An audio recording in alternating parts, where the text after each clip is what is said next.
নম্বরে বলছিলাম জুমার দিনে বেশি বেশি নবীজির উপর দুরূদ শরীফ পড়া। মনে আছে তো?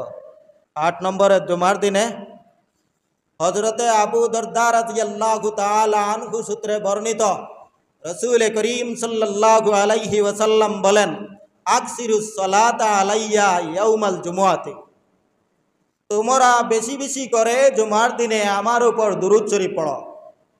আকসিরুস সালাতা আলাইয়া ইয়াউমাল জুমআতি ফা ইন্নাহু ইয়াউমুন মাশহুদুন তাশহাদুহুল মালায়েকা। নবীজি বলেন, এই দিন ফেরেশতারা হাজির হওয়ার দিন, অর্থাৎ এই দিন আলাদা এমন একটা দিন যেই দিন আল্লাহ পাক রব্বুল আলামিনের রহমতের ফেরেশতারা মসজিদের প্রত্যেকটা মসজিদের সামনে গেইটে গেইটে রহমতের ফেরেশতারা থাকেন। আর কারা সর্বপ্রথম মসজিদে আসলো তাদের নাম লিখেন, তারপরে কারা আসলো তাদের নাম লিখেন, তারপরে কারা আসলো তাদের নাম লিখেন।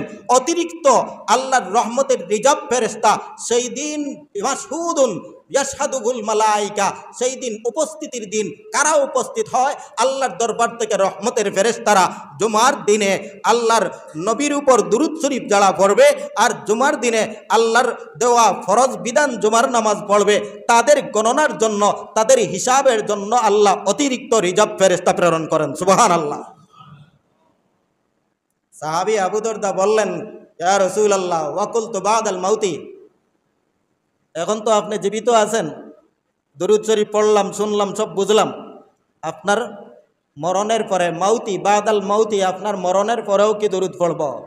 নবীজি উত্তর দিলেন, ইন্নাল্লাহা কালা ইন্নাল্লাহা হাররামা আলাল আরজি ইন্নাল্লাহা হাররামা আলাল আরজি আন তাকুলা আজসাদাল আম্বিয়া।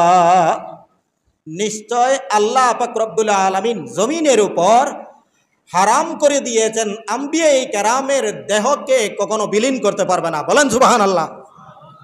কোন নবীর দেহ মাটি গ্রাস করতে পারবে না, এটা আল্লাহ সমস্ত জমিনের উপর নির্দেশ দান করেছেন। কোন নবীর কোন দেহ ক্ষতবিক্ষত করার অধিকার জমিনের নাই।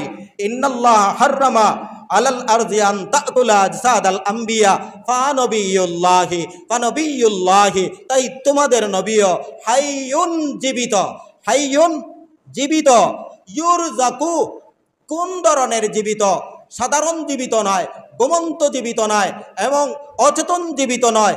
আল্লাহর নবী বলেন হাইয়ুন ইউরজাকু, নবীগণ কবরের মধ্যে আল্লাহর ইবাদতে লিপ্ত, নবীগণ কবরের মধ্যে আল্লাহর ইশক মারিফতের মধ্যে লিপ্ত, নবীগণ কবরের মধ্যে আল্লাহ পাক রব্বুল আলামিনের পক্ষ থেকে আল্লাহর কুদরতি ইশকের রিজেক দিয়ে আল্লাহর পক্ষ থেকে রিজেক প্রাপ্ত। সুবহানাল্লাহ বলেন।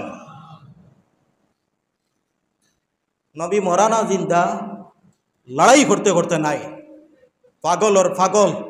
এইটা কে বলছে তুমি এত প্রশ্ন করার জন্য?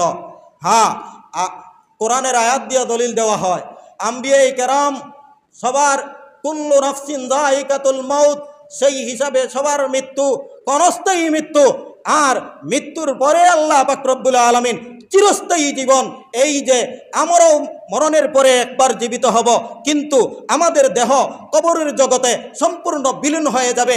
আর আম্বিয়ায়ে কেরামের দেহ, আল্লাহর নবী বলেন ফানবিয়ুল্লাহি হাইয়ুন আন তাকুলা, জমিনের উপর আল্লাহ নবীগণের দেহকে বক্ষণ করা হারাম করে দিয়েছেন।